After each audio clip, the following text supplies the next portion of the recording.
The encounter. The amber sunset cast long shadows through the bioluminescent trees of Whisper Ridge Colony, turning the sky into a canvas of burnt orange and deep purple. Lieutenant Morgan Vale trudged along the familiar path after another exhausting 14-hour shift at the colony's defense outpost. Her sidearm hung heavily at her hip, a constant companion in this wild frontier world that humanity had only partially tamed. Another day keeping the locals safe from imaginary threats, she muttered, kicking at the phosphorescent moss that lined the trail. The moss flickered in protest, sending waves of blue light rippling outward. Sorry, she told it unnecessarily. The colony had been established 20 years ago, but Morgan had only been stationed here for 3, a punishment assignment after she'd spoken out against corporate exploitation on Titan. The air carried the familiar metallic tang of Whisper Ridge's unique atmosphere, breathable but always slightly off, like food that had been sitting out too long. Something felt different tonight. The native fauna was behaving strangely. The flutter moths that typically swarmed the bioluminescent trees had gone silent. The 6-legged squirrel analogues called chitters were nowhere to be seen. Even the constant background hum of the ridge insects had dimmed to nearly nothing. A peculiar sound carried on the wind, a low, pained moan unlike anything native to Whisper Ridge. Morgan's hand instinctively moved to her weapon. 7 years in colonial defense had taught her that unfamiliar sounds usually meant trouble. The sound repeated, closer this time. It wasn't mechanical. It was organic. A creature in pain. Morgan activated her wrist scanner, but the readings were confusing. Energy signature inconsistent with known Whisper Ridge fauna, the device announced in its artificially pleasant voice. No kidding, Morgan responded, adjusting the scanner's sensitivity. Any match to known galactic species? Insufficient data for conclusive identification. The shadows between the trees shifted. Something large was moving parallel to the path. Morgan drew her weapon, activating the targeting laser. Colonial defense. Identify yourself or I will fire. The creature emerged slowly into a patch of light created by a cluster of glowing fungi. Morgan's finger froze on the trigger. It resembled an earth lion in basic form, 4-legged, maned, feline. But there the similarities ended. Its skin was a patchwork of scales and fur with an iridescent quality that seemed to shift colors with each labored breath. The mane was more like tendrils, writhing slowly with a life of their own. Most striking were its eyes, 3 of them, arranged in a triangle, glowing amber with vertical pupils. Holy Mother of. Morgan breathed, keeping her weapon trained on the creature. The alien lion regarded her with those 3 unnerving eyes. It was clearly injured, its breathing labored. One front limb barely touched the ground, and dark blue fluid, blood, matted the scales on its side. Around its neck was what appeared to be a control collar, sophisticated tech that Morgan recognized as Arcturon in design. The creature made no aggressive move. Instead, it released that same mournful sound and took a halting step toward her. Stay back, Morgan warned, though she doubted the creature understood. I don't want to hurt you, but I will. The alien lion stopped, swaying slightly. Then it did something extraordinary. It lowered itself to the ground in a clear gesture of submission, its 3 eyes never leaving her face. Well, Morgan sighed, lowering her weapon slightly, you're not from around here, are you? As if in response, the creature's tendrils rippled in a wave pattern. Its middle eye blinked independently of the others. Morgan's scanner beeped. Warning, subject displays signs of severe malnutrition and internal injuries consistent with long-term captivity. The creature struggled back to its feet and limped a few steps away, then turned to look at her expectantly. You want me to follow you? Morgan asked incredulously. Into the uncharted forest at night? That's literally the beginning of every horror story told to colonial defense cadets. The alien lion made a sound somewhere between a purr and a whine. This is how people die, you know, Morgan informed it, even as she found herself holstering her weapon. She activated her emergency beacon. Veiled to command, encountering unknown xenofauna, possibly escaped captive. Following to investigate. Transmitting coordinates. The only response was static. The ridge often interfered with communications. Perfect, Morgan muttered. Just perfect. She pulled out a protein bar from her pack, unwrapped it, and broke off a piece, offering it to the creature. The alien lion sniffed cautiously, then delicately took the food with what appeared to be gratitude. "All right, big guy," Morgan said, shouldering her pack. "Lead the way. But if this gets me killed, I'm haunting you for eternity." The creature's tendrils rippled again, almost like it was laughing, and began to limp deeper into the glowing forest, with Morgan following close behind, her weapon ready but her heart already opening to this mysterious being who had somehow asked for her help without saying a word. The hidden truth. Following the injured alien deeper into Whisper Ridge's bioluminescent forest, Morgan found herself in a part of the wilderness she'd never seen before. The trees here were ancient, their glowing bark pulsing with rhythms that seemed almost like heartbeats. The creature moved with surprising stealth despite its injuries, occasionally pausing to ensure Morgan was still following. After 20 minutes of careful navigation through the undergrowth, they arrived at what appeared to be a natural clearing. But as Morgan's eyes adjusted, she realized it wasn't natural at all. Hidden beneath decades of overgrowth were the remains of structures, metallic walls, broken equipment, and the unmistakable outline of landing pads. "An abandoned research station," Morgan whispered, her scanner finally picking up clearer readings. "This place has been dead for years." The alien lion led her to what had once been the main facility. The entrance had been sealed, but someone, or something, had torn through the barriers. Inside, emergency lighting still functioned sporadically, casting eerie shadows on the walls. Morgan's blood ran cold as she read the faded signage: Archer & Biosynth Corporation, Xenological Research Division, authorized personnel only. Arcturon, she breathed. The same corporation that made the control collar around the creature's neck. The same corporation that had been banned from conducting research in this sector after the Titan incident. The alien lion moved purposefully through the corridors, its 3 eyes scanning constantly. It seemed to know exactly where it was going. Morgan followed, her weapon drawn, documenting everything with her wrist recorder. They entered what had clearly been a laboratory. Shattered containment units lined the walls, their broken glass crunching under Morgan's boots. Computer terminals flickered with corrupted data, and the air still carried the antiseptic smell of scientific equipment. But it was the examination tables that made Morgan's stomach turn. Restraint systems, surgical tools, and monitoring devices, all designed for creatures much larger than humans. Blood stains that had never been properly cleaned still marked the surfaces. "They were experimenting on you," Morgan said, understanding flooding through her. "You and others like you." The alien lion approached one of the examination tables and let out a low, mournful cry. Its tendrils drooped, and for a moment, its proud bearing crumbled into something that looked heartbreakingly like grief. Morgan's scanner detected movement from a side chamber. "We're not alone," she warned, raising her weapon. But the alien lion made a reassuring sound and padded toward the chamber. Morgan followed cautiously and found herself face to face with the most beautiful and tragic sight she'd ever witnessed. In a makeshift nest of salvaged bedding and torn fabric, 3 smaller versions of the alien lion huddled together. Cubs. Their scales hadn't yet developed the full iridescent quality of the adult, and their eyes, 6 sets of them, regarded Morgan with a mixture of fear and desperate hope. "Your children," Morgan realized. "You led me here to save your children." The adult lion nuzzled each cub gently, its tendrils stroking their small forms. But Morgan could see they were in even worse condition than their parent. Malnourished, weak, and bearing the same style of control collars. One of the cubs was barely breathing. Morgan knelt down, her voice gentle. "Hey there, little ones. I'm going to help you, okay? All of you." She began examining the cubs with her scanner, her mind racing. The readings were grim.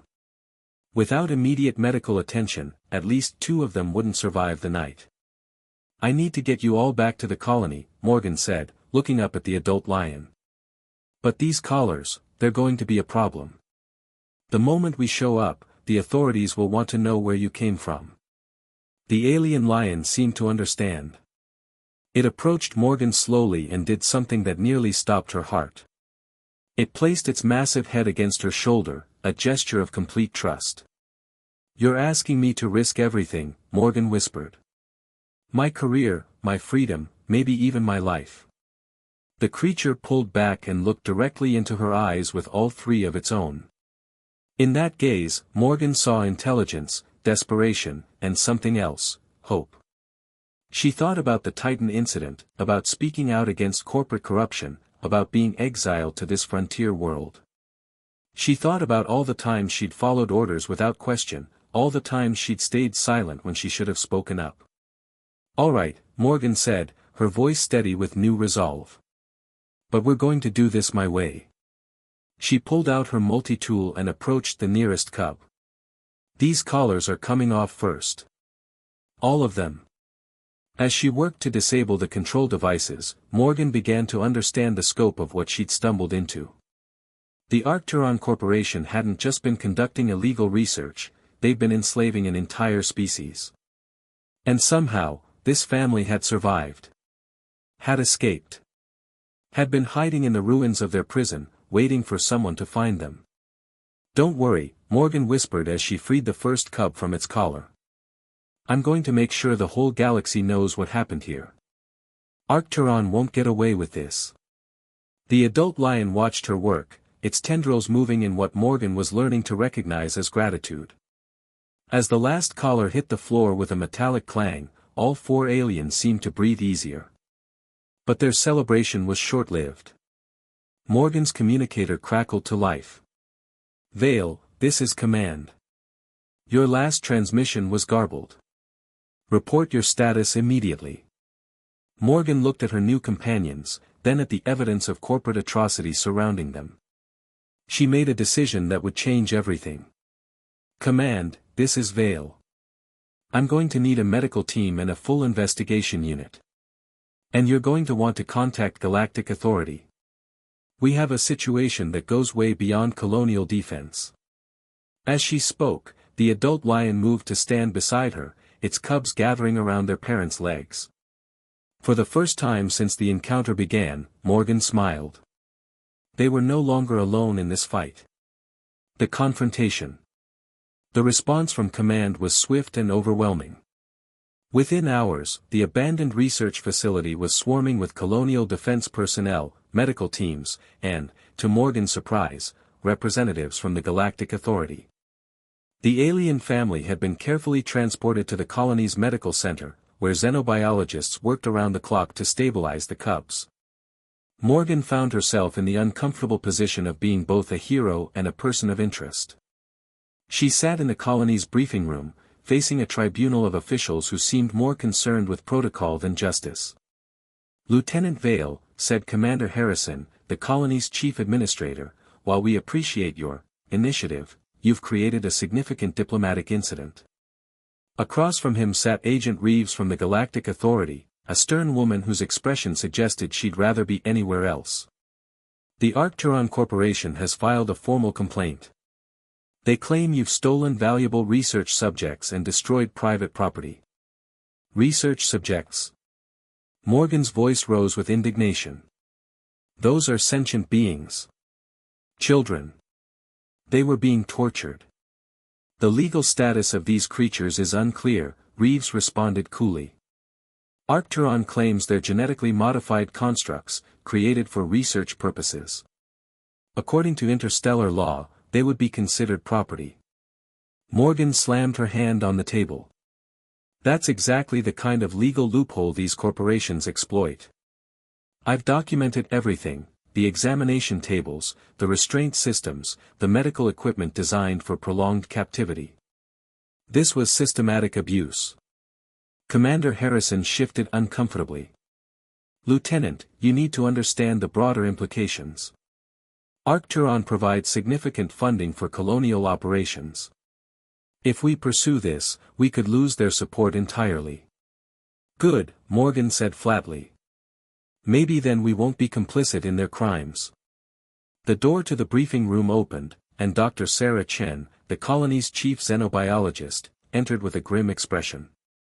I'm sorry to interrupt, but you need to see this. She activated the wall display, showing detailed scans of the alien cubs. The youngest one, the one who was barely breathing, she's not going to make it without immediate surgery. But here's the problem, her physiology is unlike anything we've seen. These aren't modified Earth animals or simple genetic constructs. The complexity of their neural networks, their organ systems, their cellular structure, this is millions of years of evolution. Agent Reeves leaned forward. What are you saying, Doctor? I'm saying these are members of a previously unknown sapient species. The modifications we're seeing aren't genetic enhancements, they're surgical alterations. Someone took naturally occurring beings and experimented on them. The room fell silent. Morgan felt a surge of vindication mixed with horror. Dr. Chen continued, there's more. The adult, the one Lieutenant Vale calls the lion, it's been trying to communicate. It's been drawing symbols in the sand with its claws. Mathematical equations. Star charts. It's intelligent, possibly more so than we initially realized. We need to see it, Morgan said, standing. All of us. The medical center's containment unit had been converted into a more comfortable space for the alien family. The adult lion lay beside its cubs, its tendrils gently stroking the smallest one, who was connected to life support systems. When the officials entered, the lion's 3 eyes focused immediately on Morgan. It made a sound that was becoming familiar, a complex vocalization that seemed to contain multiple meanings. It recognizes you, Dr. Chen observed. Watch this. She handed Morgan a tablet displaying the symbols the creature had drawn. The lion's tendrils moved, pointing to specific sequences, then to the star charts displayed on the wall, then back to Morgan. It's trying to tell us something, Morgan realized. About where they came from. Agent Reeves stepped closer to the containment unit. The lion's demeanor changed instantly, becoming defensive. It positioned itself between the agent and its cubs, emitting a low warning growl. Interesting, Reeves murmured. It can distinguish between friend and foe. It knows you represent the system that allowed this to happen, Morgan said sharply. Before anyone could respond, alarms began blaring throughout the medical center. Emergency lights bathed everything in red as the facility's AI announced, unauthorized ships detected in orbital approach. All personnel to emergency stations. Commander Harrison's communicator crackled to life. Sir, we have 3 Arcturon vessels requesting permission to land. They're claiming they're here to retrieve stolen property. The lion's reaction was immediate and terrifying. It rose to its full height, its scales shifting to deep, aggressive reds and blacks. The tendrils of its mane stood on end, and it released a sound that was part roar, part scream, a sound of pure rage and terror. The cubs, despite their weakened state, responded to their parents' distress, their own small voices joining the cry. They know, Morgan realized. They know who's coming. Agent Reeves was already on her communicator. This is Galactic Authority Agent Reeves. I'm invoking emergency protocols under Statute 47B. No Arcturon personnel are to be granted access to this facility until a full investigation is completed. You can't do that, Commander Harrison protested. They have legal documentation. Which I'm now suspecting is falsified, Reeves interrupted. Dr. Chen's findings change everything. If these are naturally occurring sapient beings, then what Arcturon did constitutes crimes against sentience, a capital offense under galactic law. The lion had moved to the containment unit's barrier, pressing against it while staring at Morgan. Its message was clear, it was asking for her help again. Morgan looked around the room at the officials, at the medical equipment keeping the youngest cub alive, at the evidence of corporate cruelty that surrounded them. She thought about her career, her reputation, her future. Then she thought about three amber eyes looking at her with complete trust in a dark forest. "Agent Reeves," Morgan said, her voice calm and determined, "I'm formally requesting asylum for this family under the Galactic Protection Act for displaced sentient beings." "Lieutenant Vale," Commander Harrison warned, "you're overstepping your authority." "No," Morgan replied, never taking her eyes off the lion, "I'm finally using it correctly." The lion's tendrils rippled in what Morgan now recognized as approval. Outside, she could hear the rumble of approaching ships, but she no longer felt afraid. The real fight was just beginning, and this time, she wasn't fighting alone. Agent Reeves closed her communicator and looked directly at Morgan. "Asylum request acknowledged and approved pending full investigation. These beings are now under Galactic Authority protection." Through the medical center's windows, they could see the Arcturon ships circling the colony like vultures, but they could no longer land.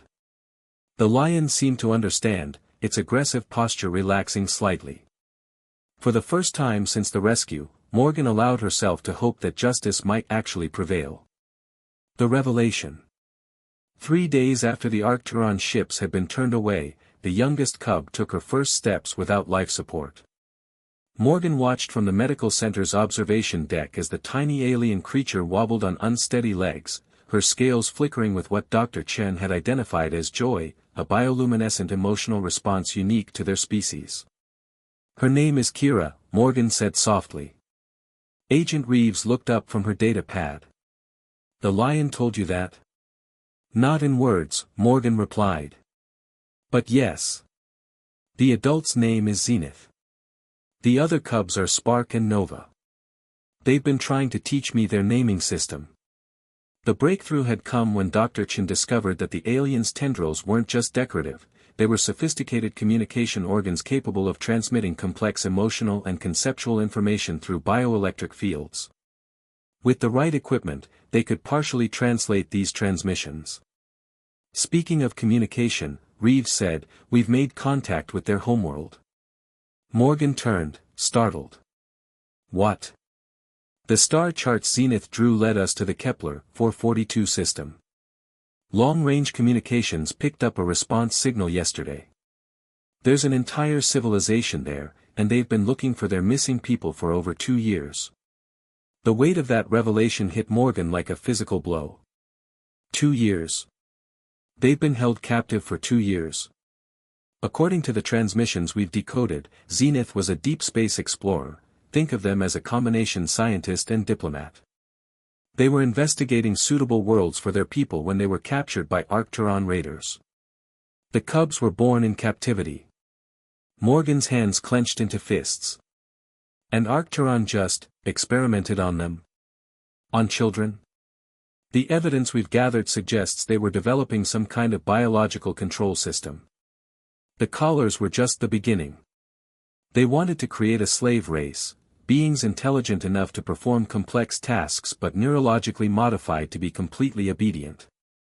Through the observation window, they watched Zenith gently guide little Kira through her walking exercises, the adult's tendrils glowing with warm, encouraging colors.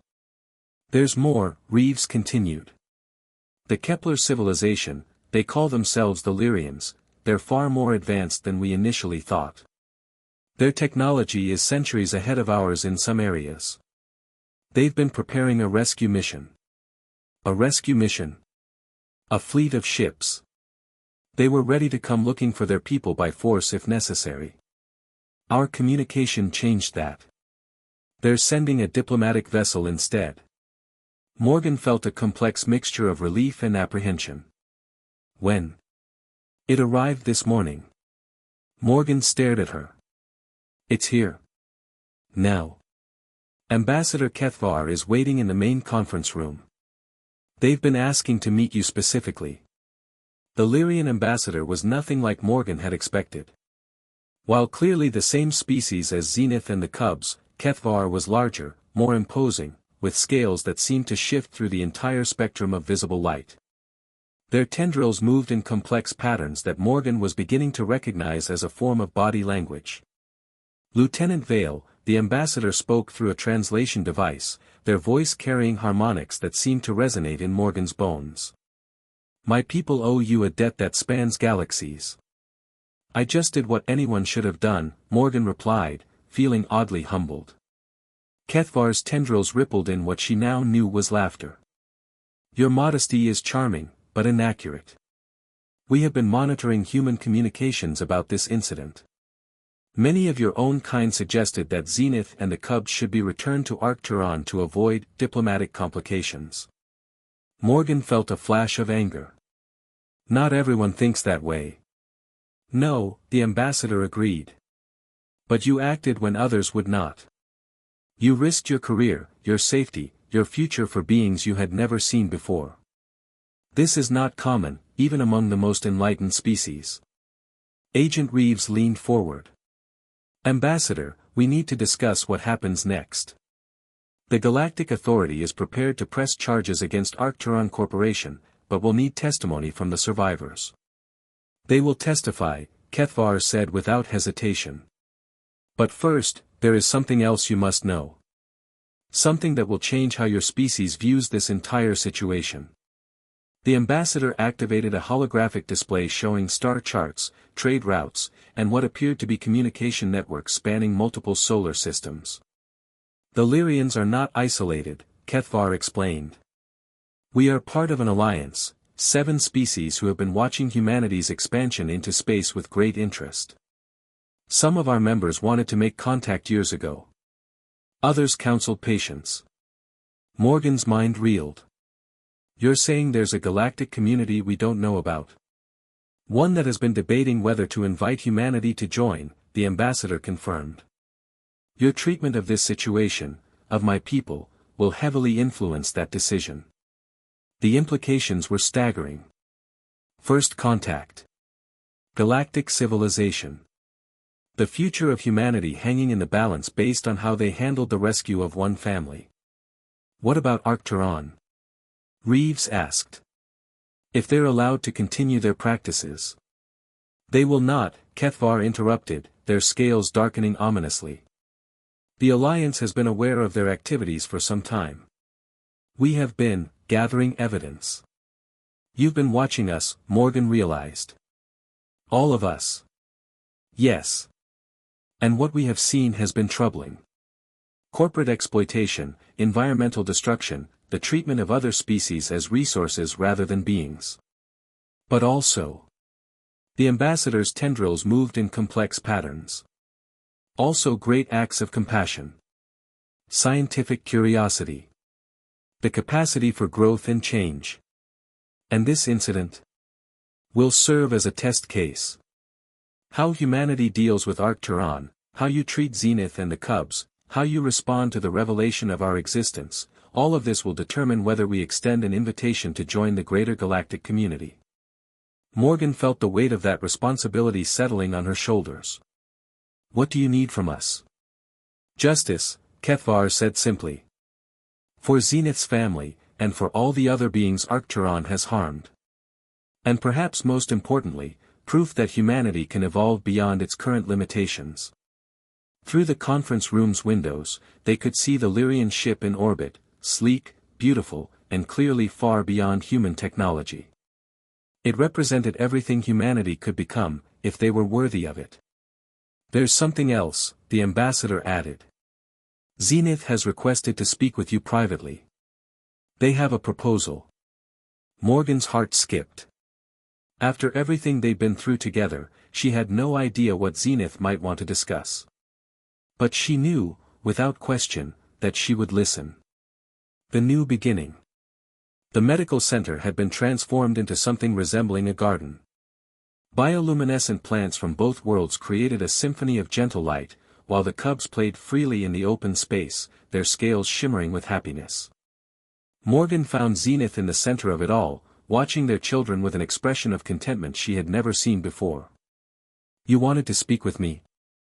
Morgan asked, approaching slowly. Zenith's tendrils moved in greeting, and the translation device rendered their response, walk with me, friend who saves. They moved to a quieter section of the center, where large windows offered a view of both the Lyrian ship and the colony below. Zenith settled beside Morgan, their 3 eyes reflecting the stars above. Your people are afraid, Zenith said after a long moment. Some of them, Morgan admitted.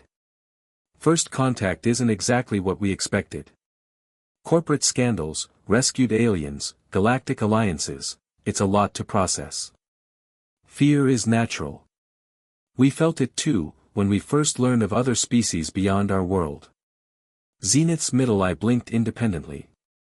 But fear can teach, if one allows it. Morgan studied her alien friend. What did you want to discuss?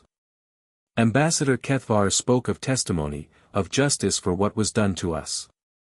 This is good, necessary. But I think there is more we can accomplish.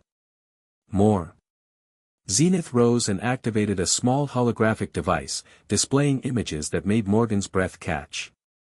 Cities that seemed grown rather than built, with architecture that flowed like water but stood strong as mountains. Gardens that stretched between the stars. Art that moved and sang with life. My homeworld, Zenith explained. But also the worlds of our allies. The crystalline singers of Vega. The deep swimmers of Proxima Centauri. The cloud dancers of Wolf 359. Each name was accompanied by images of beings so beautiful and strange that Morgan felt tears forming in her eyes. They're magnificent, she whispered. As are humans, in your own way. Your capacity for rapid adaptation, your creativity, your fierce protective instincts, these are gifts the galaxy needs. But your people also carry great pain. The corporate exploitation that brought us together, the environmental destruction of your birth world, the inequality that drives so many to desperation, these wounds run deep. Morgan nodded. She'd seen enough of humanity's darker side during her military service to know Zenith spoke truth. I have a proposal, Zenith continued. Not just for testimony against Arcturon, but for something greater. A cultural exchange program. Selected humans would come to our worlds, learn our ways, while some of us would remain here, teaching what we know. The implications hit Morgan immediately. You're talking about fundamentally changing human civilization. Not changing. Growing. Your species stands at a crossroads, Morgan Vale. You can continue down the path of exploitation and division, or you can choose a different way. And you think this exchange program could make the difference? Zenith's tendrils rippled with what Morgan had learned was their version of a smile. I think you already have.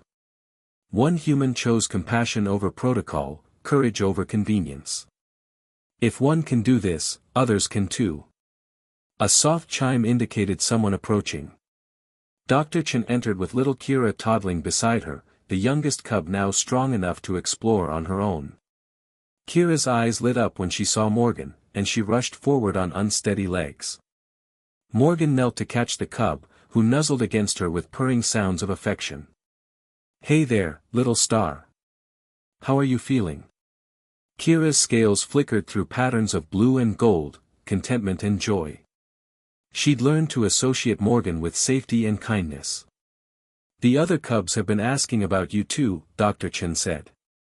Spark learned to say your name in English yesterday. Well, close to it anyway. The children love you, Zenith observed. As do I.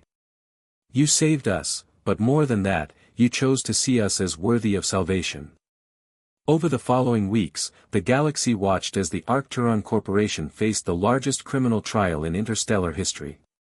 The evidence was overwhelming. Corporate executives were arrested, illegal research was shut down, and dozens of other captive beings were liberated from secret facilities. But the real change came from something much smaller and more personal.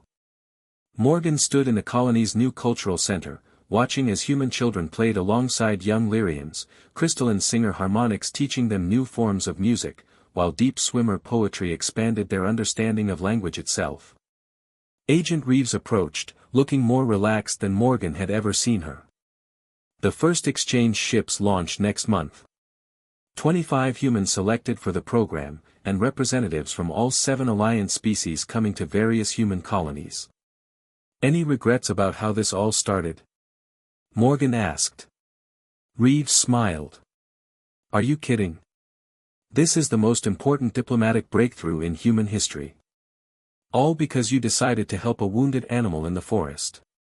Not an animal, Morgan corrected gently. A person asking for help.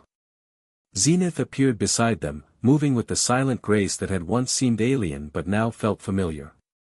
Their cubs followed, healthy and bright-eyed, their scales shifting through happy patterns.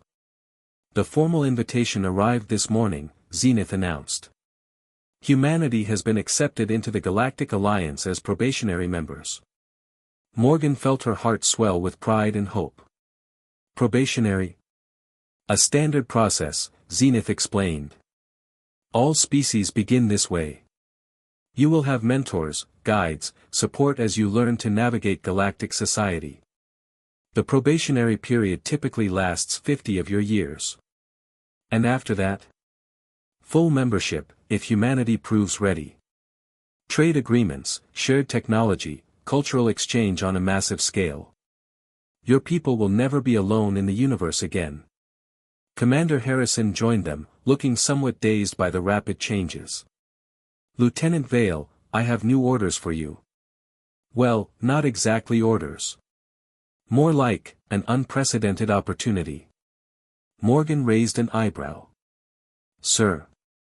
The Alliance has requested that you serve as humanity's first interspecies liaison officer. You'd be stationed on the Lyrian homeworld initially, then rotate through all 7 member civilizations. Your job would be to help other humans navigate their new reality and report back on humanity's progress. The offer took Morgan's breath away. A chance to see the galaxy, to be part of humanity's greatest adventure, to help shape their future among the stars. But she looked down at Kira, who had wrapped her small arms around Morgan's leg, and at Spark and Nova playing nearby, and at Zenith, whose 3 eyes held such warmth and gratitude. What about them? She asked. Zenith and the cubs. They've been invited too, Zenith said, their tendrils moving in patterns of joy. As cultural ambassadors. We would travel together, Morgan Vale. A family of choice, showing the galaxy what's possible when different species choose to care for one another. Tears ran down Morgan's cheeks as she realized what this meant. Not just first contact, not just galactic citizenship, but something far more precious, proof that love and compassion could transcend any boundary. When do we leave? She asked. 6 months later, Morgan stood on the observation deck of the Alliance vessel Harmony, watching as Earth grew smaller in the viewscreen. Beside her, Zenith held little Kira while Spark and Nova pressed their faces to the transparent aluminum, their scales bright with excitement. Nervous? Zenith asked. Morgan considered the question. She was leaving behind everything familiar, heading into a universe full of wonders and challenges she couldn't imagine. But she wasn't alone. She had a family, chosen, not born, but no less real for that difference. No, she said finally. Ready. Behind them, other human travelers talked quietly with their alien guides, beginning friendships that would reshape both species. The formal ceremonies were over, the political implications had been debated, and the historians were already writing their accounts. But for Morgan, the most important moment had been much simpler, a wounded creature in a dark forest, asking for help. Everything else had grown from that single act of compassion. As the ship entered hyperspace, carrying them toward their new home among the stars, Morgan felt Kira's small hand slip into hers. The youngest cub looked up at her with 3 bright eyes full of trust and love. Home? Kira asked in her carefully learned English. Morgan smiled, looking around at her extraordinary family, human and alien, bound together by love rather than biology. Yes, little star, she said. We're going home. And as the Harmony carried them into the vast embrace of the galaxy, Morgan knew that their greatest adventures were just beginning. Humanity had found its place among the stars, not through conquest or technology, but through the simple recognition that all sentient beings deserved compassion, protection, and love. The universe was vast and full of wonders, but it was no longer empty. It was full of friends they hadn't met yet, stories they hadn't heard yet, and possibilities they hadn't dreamed yet. In the end, That wounded alien lion hadn't just asked for help, it had offered humanity a gift beyond imagination, a chance to become more than they had ever thought possible. The end.